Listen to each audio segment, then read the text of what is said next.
I want to talk about an angle in Ukraine that I believe is going to become the focal point as we go forward, and that is what happens to several different individuals in the Zelensky family. Buck, Zelensky put up, the leader of Ukraine, is refusing to leave the country. He is also saying that he's refusing to have his family leave the country as well. Now, we don't know whether for sure his family is still there. I would say this is me speaking as a dad. I've got 3 young boys, obviously my wife. I would not want them in the country with me at all if I was in the midst of a Russian invasion. I would want my wife and my kids out of the country. I believe, Buck, you said he has a 17-year-old and a 9-year-old, 2 kids. And I hope that they are going to be safe, all of them. But if Russia, and there are reports that these Chechen assassins are effectively roaming the streets right now of Kiev looking for high-profile targets, meaning high-echelon government employees, as well as the president and his advisors. If Russia captures and kills him, I think it's going to connect in a way that many other deaths do not, because we know that this is an invasion of a democratic country. But if you are then stripping the leader out of his position and potentially executing or imprisoning him, that is going to be a next level form of usurpation, I think, as many people are going to see it. And it's not just him, by the way. For those of you out there who are boxing fans, 2 of the most well-known boxers in the last 20 years or so, the Klitschko brothers, both of whom were champions. One of them is the mayor of Kiev. The other one is also Ukrainian. They're both worth $50 million or more based on what they made in their boxing careers. They are right now fighting against the Russians as well, which represents a form of bravery that is all too rare in the world of athletics intersecting with politics. But these guys, I think, for many Americans, are going to become the face of the Ukrainian struggle. You know, Clay, it's almost hard to believe when you read about where Zelensky comes from.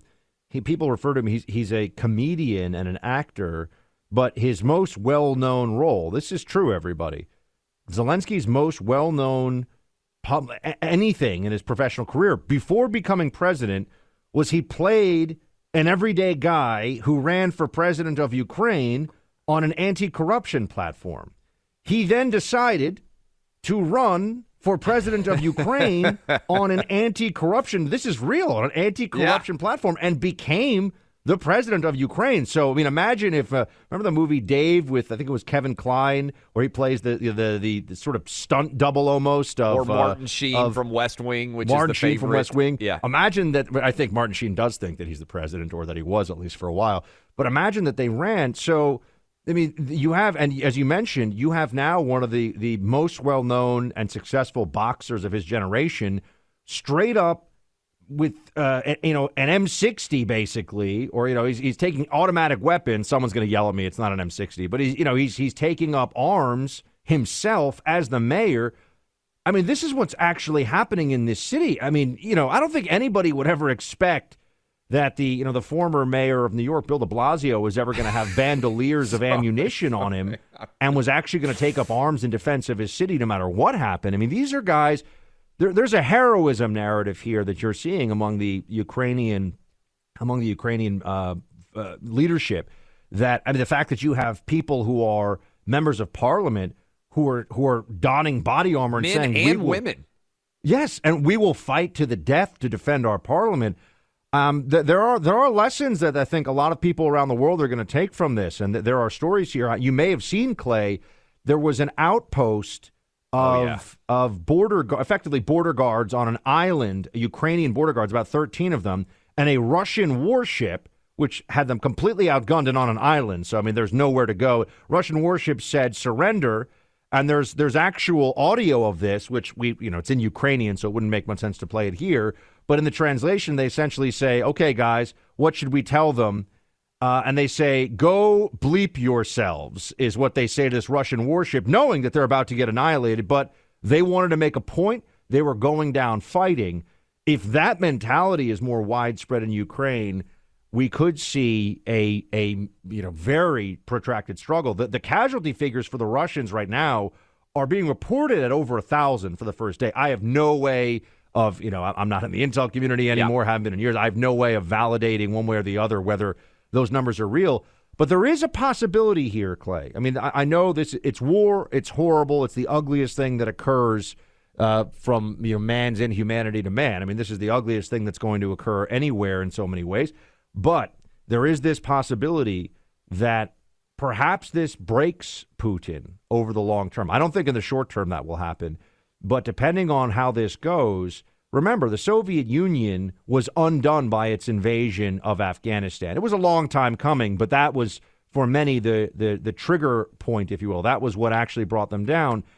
If you're talking about massive losses, and to your point about Zelensky, this stuff becomes very visceral. This becomes very emotional for people. It hits them in the gut when they see these stories of brave Ukrainians defending their own homes and their own parliament and just city streets, and Russia is running over them because they couldn't just have a real negotiation over NATO. That's what's going to go on here. So there is the possibility that you see greater. We didn't mention this yesterday on the show. There were protests. They are being cracked down on viciously, which we knew, but there have been some protests in St. Petersburg, I believe some in Moscow as well, where thousands of young Russians particularly have gone out into the streets.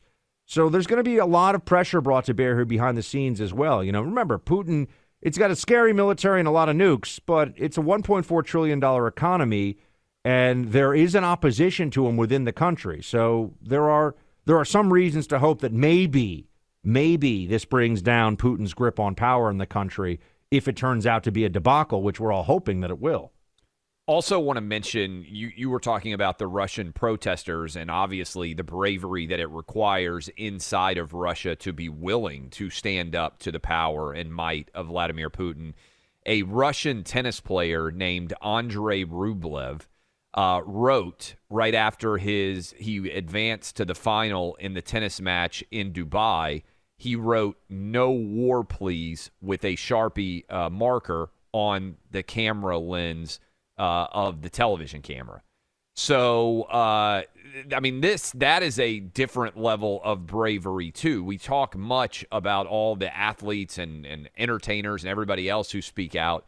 Most of them don't risk very much in the grand scheme of things because they actually get rewarded for their left-wing activism.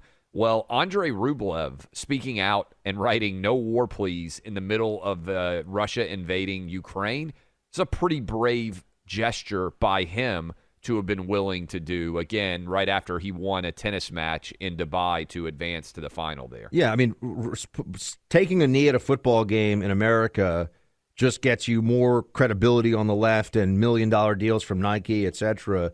If you're a Russian Federation citizen and you do something like this, they give you a phone call. I mean, I know how the FSB works. They'll put a phone call into you that, your dad is now under corruption investigation and is facing 15 years in prison. I mean, the Russians play dirty. There are very real consequences for people who go against the state.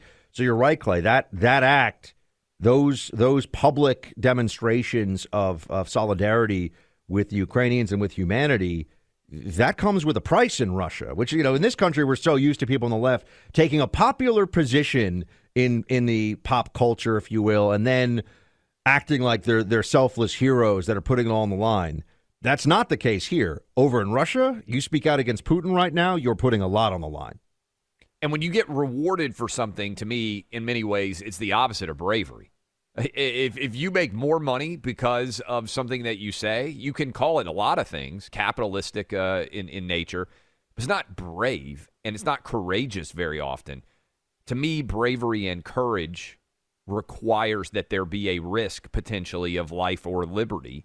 And I think that Russian tennis player, certainly for he and his family, is putting himself on the line in a way that very few athletes have been willing to put themselves on the line. in recent years, despite the fact that we regularly toss around the concept of bravery and try to claim that it is more common than it is.